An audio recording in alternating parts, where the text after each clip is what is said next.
are always reading the obituaries on Sunday mornings in the paper and talking about friends that they had just lost, and it was kind of their almost like a not a fun thing, but just like a familiar thing. Let's look at the paper. Yeah, who am I gonna know today? My grandmother telling my mom like about it a few months ago that she's just ready. Whoa. Yeah, my grandmother turned 94, 95, and she's just like, yeah, I'm ready whenever. I'm just hanging out till then. But at the same time, that's kind of a liberating prospect. Whatever. I suppose I haven't evolved there yet, though. That's the problem. I feel like I'm in this transition of allowing myself to move there, right? And I don't know what that is. I try to have those kind of conversations. Funny thing is, Ab's real open to those. I try to have those more with Shelly, because Shelly very much looks at life like we don't talk about death, and I keep saying to her, Why don't you? Because death is just another prospect of life, and why aren't we embracing it? And we've talked before about she's more religious than I am. I'm like, I don't live for heaven. I live for right now. Mm-hmm. What I do right here defines who I am. And if there's some afterlife I'm not counting on, then awesome. I got a bonus round that I didn't even know. But I'm not gonna live that way. That is how I feel about the present. Like I need to do preparations for the future. I need to prepare my body for things that are coming forward. But I also am this is today. Right. I may not have tomorrow. I need to enjoy myself. I need to create. I need to make a mark. I need to contribute to something. Right. And I'm just in a weird holding pattern right now. Sorry. Well, Sean, do you ever feel this way at all, Sean, or do you? I was going to say before it's funny you say that exact thing, because I'm going to show my music theater love.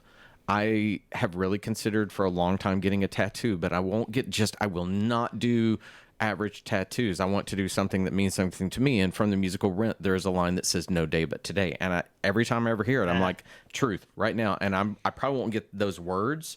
I'll get the music staff with actual notation instead. So when I see it, I know what it means. I don't get two fucks what anybody else thinks. That to me is the only way to live. Do y'all know? Do you know the story of the guy that wrote Rent? What happened to him? Mm-mm. So he worked and worked and worked and worked to get into musical theater. He had some success, which, by the way, Lin-Manuel Miranda, who did Hamilton, his directorial debut is taking one of his previous musicals, and it has Andrew Garfield in it. It's going to come out. Oh, yeah. But this guy writes Rent. It begins getting some traction off Broadway, and then suddenly it gets so wildly popular, they're going to take it to Broadway, and they do all the rehearsals the night that it's supposed to open the night before it's supposed to open on Broadway. He has a aneurysm and dies on the floor of his apartment. He never sees that. And the musical, first off, he was an artist who was watching all his friends die of AIDS and wanted to make that statement about it. But the even bigger thing beyond that is the mantra they keep saying is "No day but today." And then when you look at that, his death was about no day but today. You're like, oh my God, I don't have anything but right now. Right.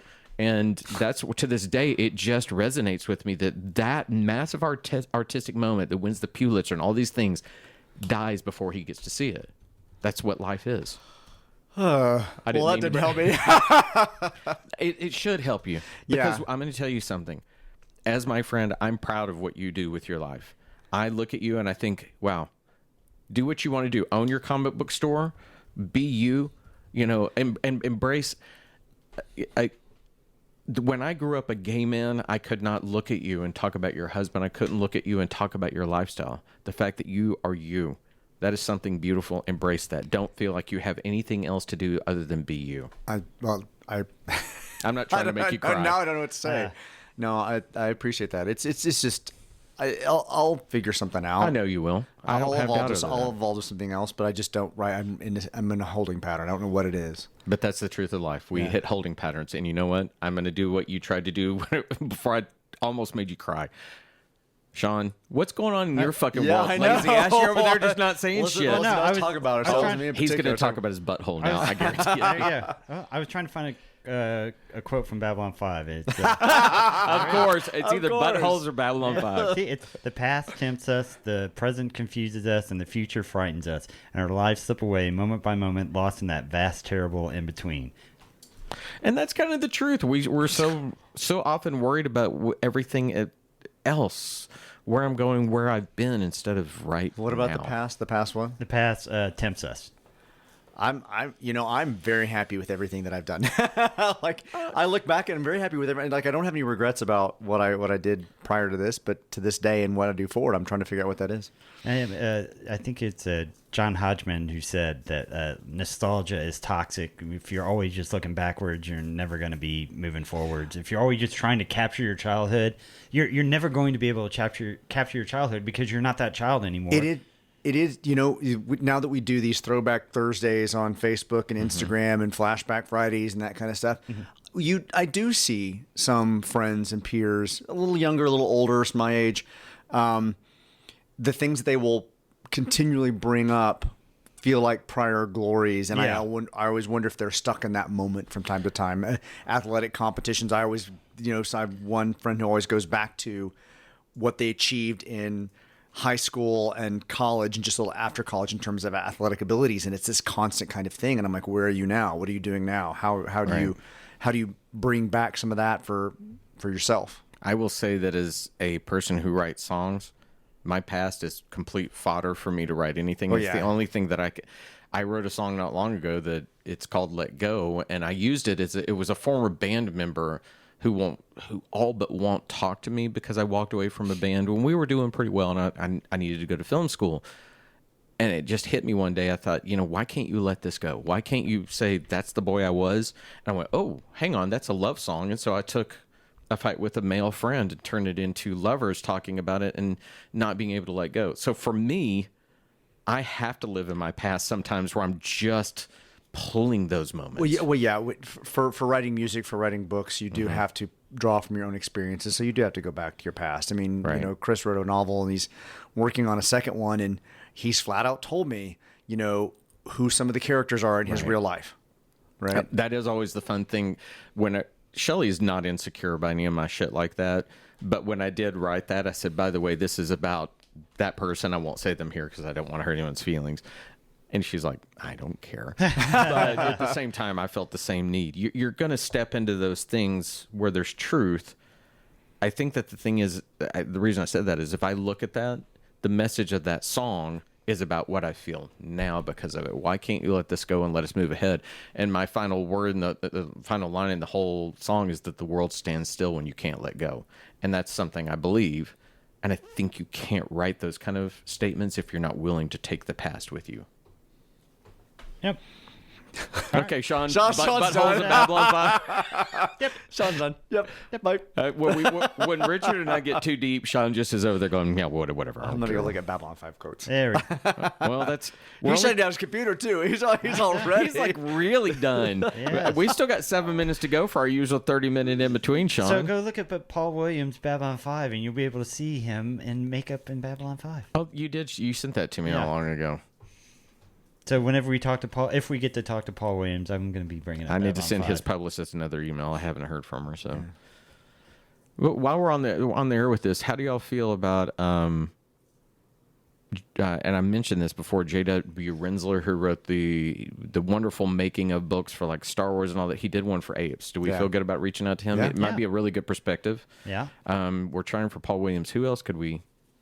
I wish there was somebody music, but they're all dead. Dana Gould. Dana Gould. Yeah. That's not a bad idea, and especially with his Doctors. Have you watched any of the Doctors? I watched them all. Is it funny? If you like Space Ghost Coast to Coast, you'll like it. Are we using it for the in-between? Yeah. We're just talking plans and all that kind of stuff. Well, why not let everybody in on it? I mean, the whole point being that we want to celebrate these 5 original movies, and we want to pull some people in that allow us to have a different perspective. Before we move on to the next set of movies as well, where we actually have actors that are alive. Well, actors alive and a more current. Some are not alive anymore.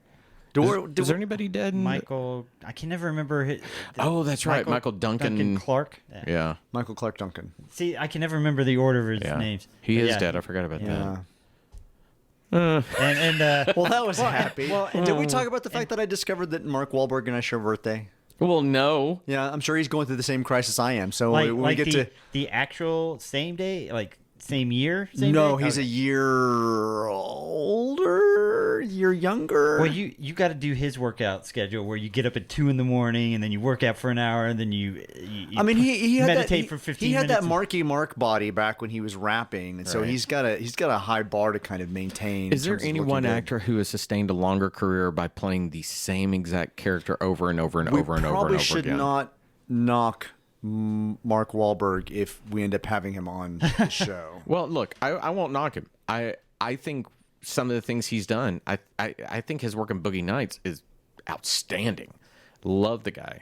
But I mean, he's never, that I know of, I haven't probably seen all his movies, but I can't think of a moment where he's not a character actor at all. He doesn't just slip into a character. Right. He's a presence. He's Samuel L. Jackson is the same way. Really, Samuel L. Jackson is relatively the same in every role he does. That's true. They're great at what they do. Yeah. It's just they're not found their chameleons. niche. Yes. And I tend to like actors who are chameleons. I love that whole idea that they're a little different every time you see them. Yeah, Gary Oldman. Gary Oldman is a fantastic example. Another bad example is Matthew McConaughey. Same thing and Yeah. everything. Even in Dallas Buyers Club, it's still Matthew McConaughey skinnier and a little more grief. Wasn't he going to run for governor? Did he decide? He said he was talking about something like that. Yeah. You know what?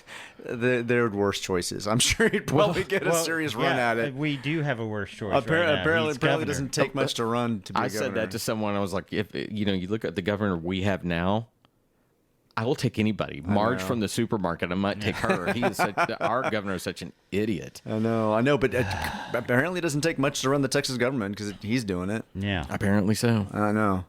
Well, we don't got money to fix the grid, but we'll do it to build a wall. I mean, fuck off. Well, and then another state is sending their National Guard here. I'm like, wait, how is that not an invading army? A, we didn't request it, and B, now they're like trying to use private funds to pay for those people. So now you can just rent out the National Guard. Guess so. So I often wonder, these organizations and groups, whether it's ICE or National Guard or whatever, if the people in those organizations themselves recognize the politics of what's happening on. If you ever see them like switch parties just because they're so frustrated with the fact that they're being used as pawns in politicians' games. I'd love to have like a poll of that. I had a friend who worked in ICE who specifically left to go to California when Trump became president because he did not want to be in Texas for that. Really? Yeah, he's like, I can't be a part of what Trump will probably do to the border. I've got to go to I'm transferring to California. Wow. This world is crazy. And you got to remember, I mean, ICE was. How old do you think ICE is? When do you think ICE was founded? Probably when they figured out the fridge, maybe a little before that. Hey. Oh, That was good. I will give you that. He found a way. I don't know.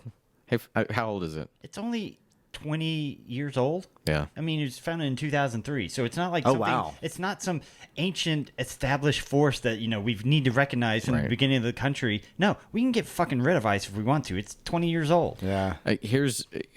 I don't want to get off on my environmental stance, but if they want to talk about issues that we all should be losing our shit about, when you start looking at That pipeline with the Gulf on fire. Yeah. and then But fossil fuels are not the problem. and then how many days of heat do we have in the upper West Coast that they've never experienced before? And they're Where like, cities are literally burning. yeah. And people can't go, oh shit, this might be real.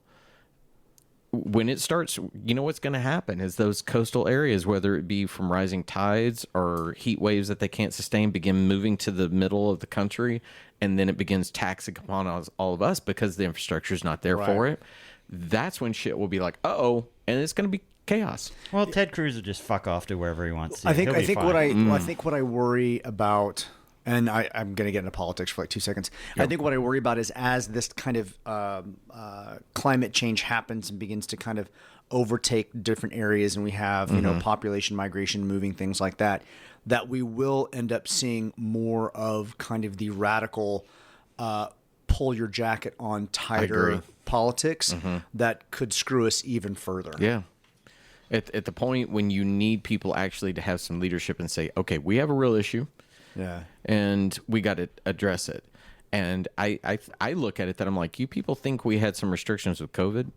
When it comes down to that part of the farmland of America can no longer produce food, and now we can't feed people, that is a situation of chaos that you aren't even beginning to think about. I mean, Right. when Republicans are freaking out because it's not even said, but they're thinking that Biden's going to take away their hamburgers from them. Think what's going to happen when the hamburgers really are taken away from them. Yeah, because we can't simply fucking produce them. Right, I know. It's just that worries me. That level of future worries me.